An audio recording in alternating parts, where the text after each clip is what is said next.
안녕하십니까, 강영천입니다.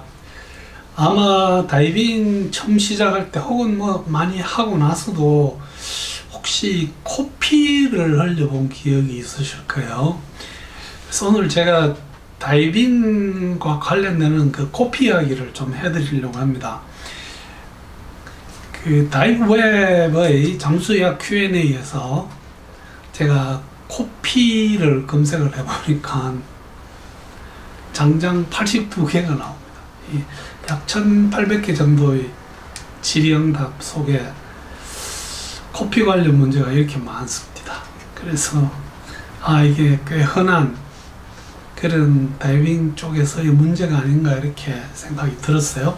그래서 저희들이 다이빙하고 나서 이제 코피가 났을 때 이거를 어떻게 구분을 할까 하고 나름 조금 고민을 했었는데, 우선 다이빙을 하건 안 하건 코피는 납니다.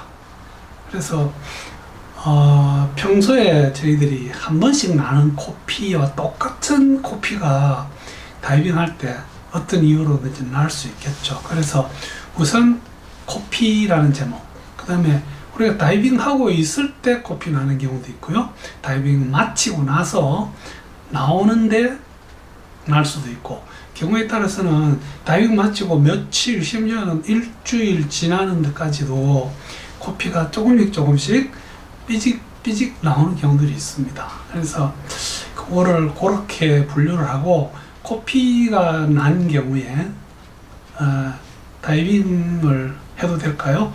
뭐 그런 문제. 그 다음에 코피의 전반적인 이 다이빙 할 때 코피가 나지 않도록 할 수 있는 게 뭐가 없을까? 뭐 이래서 예방을 붙였습니다. 치료는 안 넣었습니다. 저희들 이비인후과 교과서에 코피라는 제목으로, 이름도 왜 이렇게 붙였는지 모르겠는데 코피가 쉽잖아요. 그것도 영어에도 노즈블리고, 그 의학 교과서에 보면 이피스탁시스라고 하는 되게 어려운 단어가 나옵니다.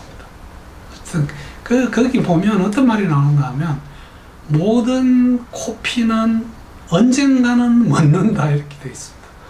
All epistaxis will eventually stop. 그래서 실제로 치료에 대해서는 크게 드릴 말씀이 없을 것 같아요. 우선 그 비출혈, 코피에 대한 이야기입니다. 이것은 비중격에서 나는 경우가 거의 대부분입니다. 아는 경우도 있겠지만 우리 코 중간에 있는 이 벽이 비중격입니다. 그 다음에 그 비중격 안에 보면 여기 있는 그 리틀즈 에어리아라고 하는 어떤 지역이 있습니다. 거기에 혈관들이 모여 있기 때문에 그 모여 있는 혈관들의 혈관총이라고 합니다. 혈관총을 발견한 사람이 키셀바하라고 하는 이 독일 계통의 의사 선생님이었습니다. 그래서 거기서 거의 대부분의 피해가 납니다. 한번 슬라이드를 제가 넘겨봐서 조금 키워보면요, 지금 보이는 이 부분이 그 소위 말하는 비중격, 이 중간에 있는 벽을 옆에서 보는 그림입니다. 그래서 이거는 뭐 여기에는 연골도 있고 뼈도 있고 이렇게 돼 있는데, 어쨌든 이 비중격의 딱 요 부분입니다. 코 구멍에서부터 불과 1 내지 2cm 그 안에 혈관들이 많이 모여 있습니다.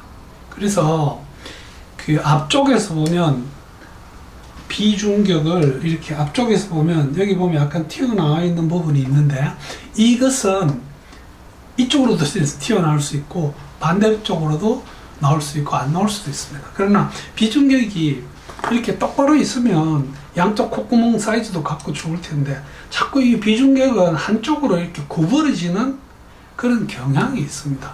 그래서 이렇게 우리가 코를 들여다 봤을 때 비중격이 처음부터까지 편편하게 쫙 뻗는 경우 5%밖에 안 됩니다. 그래서 이 비중격의 망곡증이라고 하는 것이 하나의 병명이 있긴 있는데, 이것은 실제로 병은 아닙니다. 단지 이 굽어 있는 비중격에 애를 먹이면 이제 그때부터 비우성 비염과 함께 이렇게 하나의 병으로 활동을 하게 되겠죠. 어쨌든 이 부분이 그 혈관들이 모이는 리틀즈 에어리아고, 그 리틀즈 에어리아에는 키셀바하라고 하는 혈관총이 모입니다. 이 혈관총이 이렇게 생겼습니다. 여기 보시면 많은 동맥과 정맥들이 이 지역에 이렇게 국한돼서 모입니다. 그래서 이거를 키셀바하스 에어리아라고 되어 있습니다. 실제로 이 혈관들이 키셀바하의 혈관총이고, 이 에어리아의 앞에는 보통 리틀즈 에어리아라고 하는 이름을 붙입니다. 이 그림을 그린 사람은 좀 무식한 사람입니다. 저는 이비인후과 전문이니까 제 말을 믿어주십시오. 그래서 일반적인 우리가 그 코피가 나는 이유는 사실은 뭐 살다 보면 많이 납니다. 그런데 애들이 주로 이 손가락을 사용해서 쑤셔서 납니다. 알게 모르게 자다가 쑤시는 경우도 있습니다. 코가 뭔가 찝찝하니까 쑤시고, 자다가 피가 나서 엄마 하고 엄마 방으로 뛰어옵니다. 근데 이 피는 왜 그렇게 만드는지 모르겠는데 색깔이 좀 붉었기 때문에 사실 부모들도 굉장히 놀랍니다. 다이빙 할 때도 마찬가지입니다. 저희들이 보십시오. 이 마스크 쓰고요, 압력 평형을 하기 위해서는 이거를 쥐고 봅니다. 근데 잘 안 되면 꽉 쥡니다.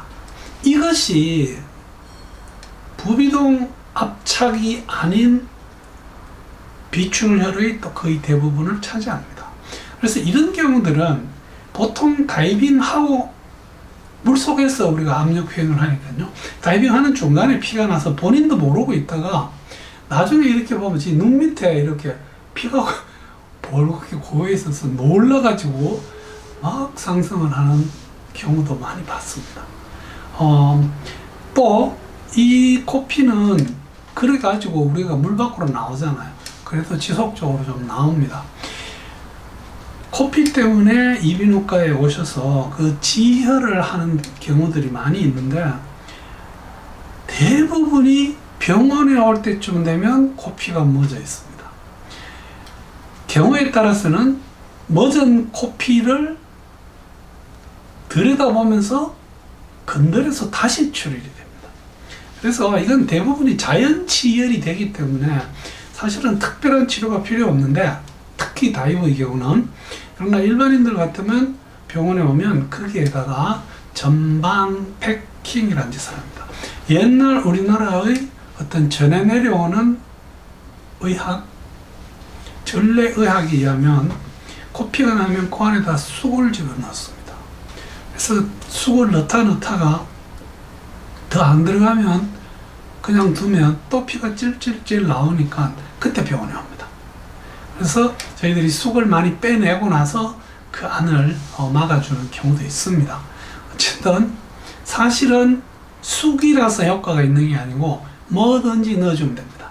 솜 같은 거 있으면 그 자리로 밀어 넣고요, 이 엄지손가락으로 여기를 가만히 누르고 있으면 됩니다. 이거를 비비면 이 키셀바하 혈관총이 또 자극을 받아가지고 지혈이 안 됩니다. 그래서 그냥 가만히 누르고 있으면 꼭 양쪽으로 안 잡아도 됩니다. 한쪽만 눌러주면 여기 비중격이 그 연골 조직으로 딱딱합니다. 그래서 혈관을 지그시 눌러주면 거의 대부분이 지혈이 됩니다.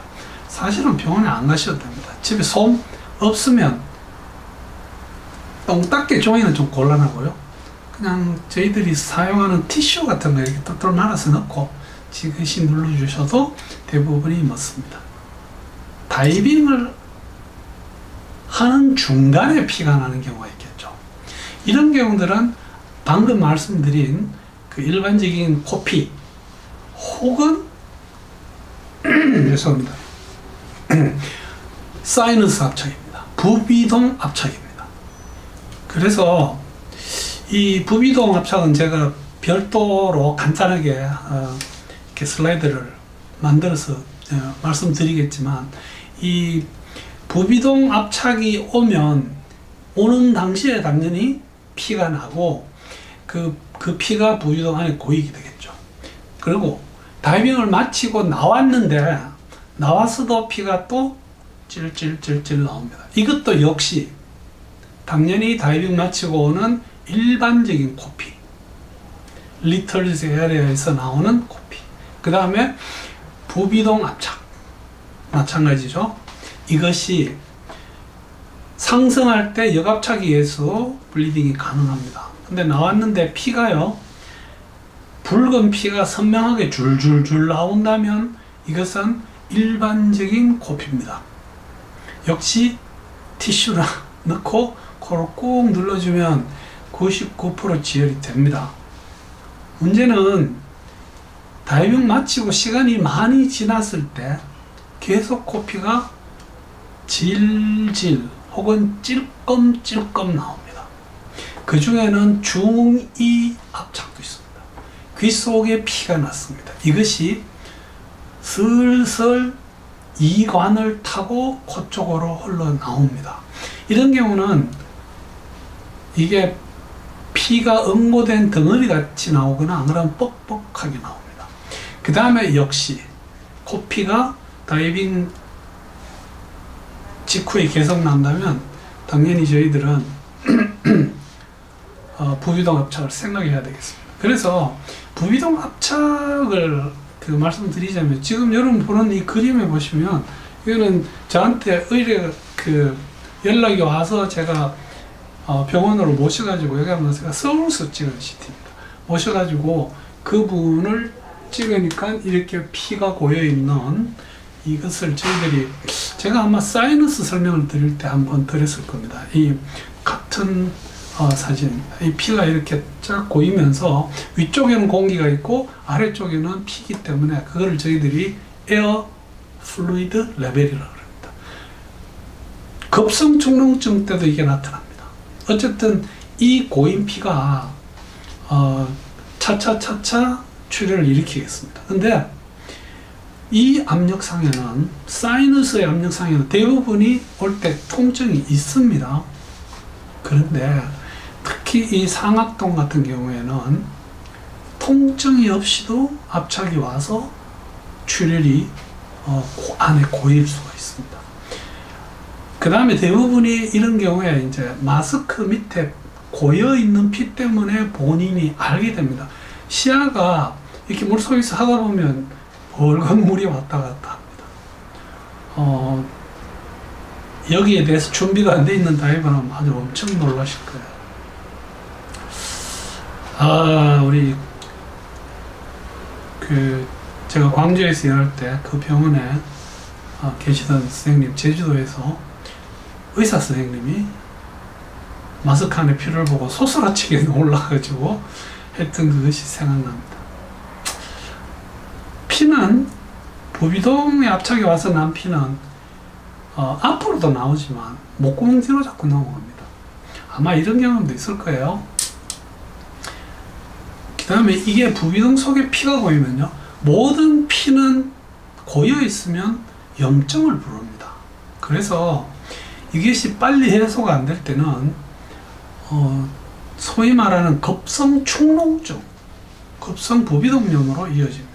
이제 이렇게 되면 치료 시간도 길어지고 약도 많이 먹어야 되고 하는 이런 경우가 지속이 됩니다. 그래서 저희들이 해외 나가서 이런 경우에 제가 연락을 받는데 실제로 가까운 병원에 가서 항생제, 소염제, 코 속에 어떤 숨을 좀 쉬기 편하게 해줄 수 있는 그런 비충혈 제거제 같은 것들을 약명까지 같이 카톡으로 적어서 보내서 그걸 받아서 드시고 오라고 합니다. 드셔야지 이런 부비동염으로 안 이어질 수는 있겠지만 그런 확률이 확 줄어듭니다. 그런데 그렇지 않은 경우는 귀국했는데 그때는 벌써 얼굴이 우리하게 아프고 코에서는 피가 진물처럼 콧물처럼 이렇게 나옵니다. 이 비출혈이 계속 그 뒤에까지 미루어지는 경우, 이런 경우는 말씀드린 것처럼 중2의 압착이 왔을 때 소량이지만 조금 이렇게 하고 들마셔서 받아보면 피가 나오는 이런 경우들이 있습니다. 그래서 이거는 뭐 이관을 통해서 나오는 건데, 중이의 어떤 귀의 먹먹함 같은 게 완전히 해소되고 나면 이거는 같이 해소가 되겠습니다. 이 부비동 압착이나 중이 압착 이런 것들은 일주일 이상도 상당히 오랫동안 지속되는 수가 있고, 만약에 이 부비동염 같은 거 혹은 중이염이 급성으로 진행이 만약에 됐다면 이 나오는 피가 아닌 고름같이 나옵니다. 그래서 이쯤 되면 내가 또 본인이 대부분 알 수 있습니다. 급성염증이 오면 아프고 열나고 하는 그런 또 다른 부분들이 오기 때문에 본인이 알게 됩니다. 자, 그러면 다이빙하고 코피가 났는데 이 다이빙은 어떻게 하는 게 좋을까요? 지금 제가 다이빙하고 나왔는데 코피가 급하게 납니다. 다이빙 해도 됩니까? 이렇게 묻습니다. 사실은 원칙입니다. 사실은 급하게 나는 코피, 실질적인 코피, 비중격에서 리틀즈 에리아에서 키셀바와 혈관총에서 나는 급성 코피라면 사실은 피가 먹고 나서 48시간에서 70일, 적어도 한 2, 3일 기다려야지 그 혈관총이 다 암호입니다. 근데 저희들이 많은 돈을 들여서 리버보드를 타면 이것이 그렇게 쉽지는 않습니다. 그래서 이때 조심할 거는, 만약에 여러분들이 코피가 한번 났지만 계속 다이빙 하시고 싶으면 압력 표현을 할 때 코를 좀 살살 잡으셔야 됩니다. 그 다음에 누르기만 하셔야지, 누르고 하고 흔들고 뭐 이렇게 하면 바로 코피가 다시 납니다. 지연된 코피가, 다이빙 마치 올라가는 계속 피가 며칠씩 나옵니다. 이때는 피가 완전히 먹고 나서 한 3일 정도 지나면 부비동이나 중이에 더 이상 피 날 이유는 없어지기 때문에 다이빙 해도 되지 않겠나 이렇게 판단됩니다. 물론 사이너스, 그 다음에 코안에 그 다이빙과 관련된 다른 문제가 없어야 됩니다. 종농증, 비염 이런 게 없어야지 그게 가능할 겁니다. 그래서 다이빙과 관련되는 코피를 저희들이 예방을 하기 위해서는 첫 번째 제일 중요한 게 감기, 비염, 축농증 이런 거 있을 때 다이빙 하시면 안 됩니다.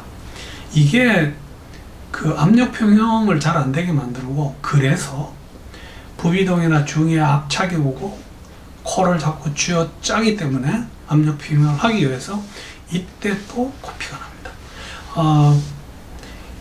만약에 그런 문제가 없는데도 내가 지금 압력 평형이 잘 안 되는 경우가 있습니다. 하강하는데 도저히 아파서 못 내려가겠다 싶으면 이거를 또 무릅쓰고 죽자사자 내려가시면 이 코피가 문제가 아닙니다. 중이에 고막에 여러 가지 문제들이 생길 수 있기 때문에 그것은 절대로 피해야 되고, 만약에 그 학생분이 내려가지를 못하고 귀가 아프다고 자꾸 신호를 하는데, 이게 또 우리가 저도 교육을 해봤지만 이게 오늘 안 하면 이 사람 언제 또 개방수육 훈련 다이빙 할 줄 모릅니다. 그래서 무리하게 자꾸 끌고 내려가는 그런 그 유혹이 들 수가 있습니다. 절대로 그러시면 안 됩니다. 왜냐? 오늘 안 해서 1년 후에 할 수는 있는데, 만약에 오늘 하다가 고막이 터지거나 코피가 흥건하게 나거나 이러면 그 학생을 우리는 영원히 놓치게 됩니다. 다이빙계에서 큰 인물이 될 수 있는 사람을 우리가 놓칠 수가 있습니다. 그래서 압력 평형이 안 될 때는 절대로 다이빙을 해서는 안 됩니다. 또 다른 요령은 마찬가지 이야기했지만 천천히 하강하시면서 충분히 압력 평형을 해주시면 되겠습니다. 이 압력 평형 이관 이런 거에는 제가 이미 그 유튜브에 그런 제목으로 올려놓은 게 있으니까 같이 좀 봐주시면 좋겠습니다. 그래서 오늘 제가 이 코피 이야기를 좀 했습니다. 제일 많은 것은 기계적인 우리가 만져서 오는 일반적인 코피고 아무 문제 없습니다. 이것은 거의 100% 다 자연 치유가 됩니다. 만에 하나 그 사이너스 쪽에 압착이 왔다면 이것은 조금 더 심각하게 이 사이너스에 추가적인 압착이 오면 안 되기 때문에 다이빙을 일단 중지를 하시고 그 문제를 해결하시는 게 맞습니다. 중위 압착도 약간의 피를 나게 할 수는 있고 그 양은 아주 작고요. 중위 자체가 워낙 작기 때문에 그 다음에 그 피는 완전히 그 찔끔찔끔 나오는 피가 완전히 먹고 나서 귀에 먹먹함이 없어지면 그때 다이빙을 하시면 되겠습니다. 그래서 오늘 제가 다이빙과 코피에 대해서 여러분들하고 잠시 이야기하는 시간을 가졌습니다. 경청해 주셔서 대단히 감사합니다.